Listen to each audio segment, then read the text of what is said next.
सकाळची सुरुवात झालेली या नाश्त्याने. तवा उपमा वर स्वीटकॉर्न टाकलं की तो हेल्दी पण वाटतो आणि जरा फॅन्सी पण. आमच्या मातोश्रीने इतकी सुंदर रांगोळी काढली होती, पण आमच्या घरातला एक मेंबर जो भूक लागली कीच येतो त्याने ब्रेकफास्टसाठी एंट्री घेतली आणि रांगोळीचा डायरेक्ट मेकओव्हरच केला. मग थोड्याच वेळात आम्ही मुंबईवरून आलो की न चुकता जे भेट द्यायला येतात ते क्यूट आजोबा आले होते. आणि तुम्हाला एक गंमत सांगू का, आमच्या मातोश्रींचं कांचन हे नाव ह्या आजोबांनीच ठेवलेलं. ह्यांच्या बऱ्याच गप्पा रंगलेल्या, त्यातलंच तुम्हाला थोडं ऐकवण्याचा मी प्रयत्न करेन. मला माहिती नाही तुम्ही आले ते समजून बोलवलं इकडे जरा बोलून घर बांधायला म्हणून ते बघितलेलं ते दार उघडं होतं. मग आल्यात काय गावची म्हणून आले. हमारा बजाज ह्या टेबल फॅनचा पुरेपूर उपयोग करून घेताना आमचे मातोश्री तांदळाला वार देत होते. पुढे वेदांती मॅडमचं पण आगमन झालं होतं आणि त्या जरा उशिरानेच आलेल्या, कारण ती तिच्या आत्यांच्या मुलीला म्हणजेच तिच्या बहिणाबाईला गावी सोडायला गेलेली. तशी ती खूप मेहनती मुलगी आहे आणि पुढे तिचे मेहनतीचे उदाहरण तुम्हाला दिसतीलच. मग आम्ही दोघी गेलो इव्हनिंग वॉकला. एस्थेटिक लुक घेताना तिथेच तो फसला.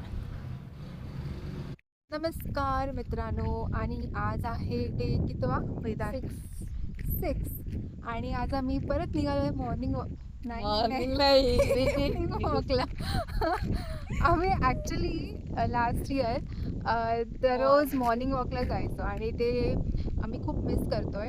पण असं मला वाटतं की आपण लवकरच स्टार्ट करू ते मॉर्निंग वॉक. काय म्हणते वेदांती? आम्ही आमच्या 2 सखींचं वेट करतोय जे बहुतेक उद्या येऊ शकतील.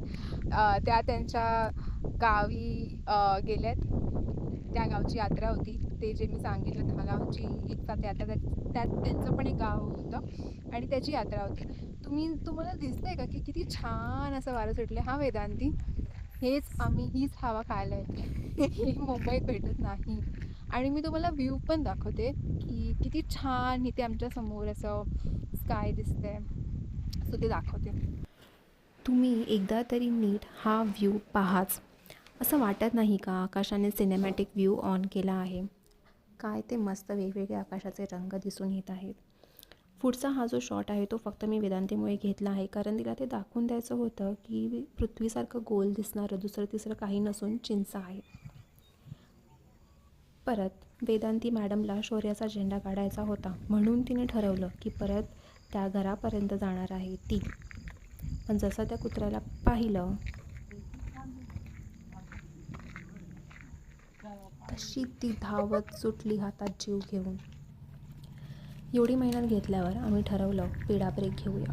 हो, पेढा ब्रेकच, कारण काल SSCचा रिझल्ट लागलेला आणि गावात पेढा वाटप कार्यक्रम चालू होता. तसंही मला कॅलरीज बर्न करण्यापेक्षा तो पेढा खाण्यात जास्त इंटरेस्ट होता. पण वेदांतीला तर पेढ्यापेक्षा त्याचा पेपर जास्त इंटरेस्टिंग वाटत होता, कारण तिला तो पेढा फुकट खाल्ल्याचा गिल्ट होता. मी तरी त्या मुलीने ज्यांनी मला पेढा दिला होता त्यांना कॉंग्रॅच्युलेशन केलं होतं, पण वेदांतीने नाही. वेदांतीच्या आजीने मला पैसे आणि वेदांतीकडे मोकळ्या पिशव्या, जसं आपल्या देशाची सध्या हालत आहे, बरं ते असो, शेव्या आणायला दिले होते. हातात शेवयाची पिशवी धरून वेदांतीला आपण काहीतरी मोठं काम केल्याचं कौतुक वाटत होतं, जे मलाही वाटत होतं. मग दिवसाच्या शेवटी काल बुक रिडिंगला बोर झालेली वेदांती आज माझ्या हाताला अक्षरशः खेचून माडीवर नेऊन बुक रिडिंग करायला बसली आणि हे पाहून मला फार आनंद झाला. चला बाय बाय, उद्या भेटू.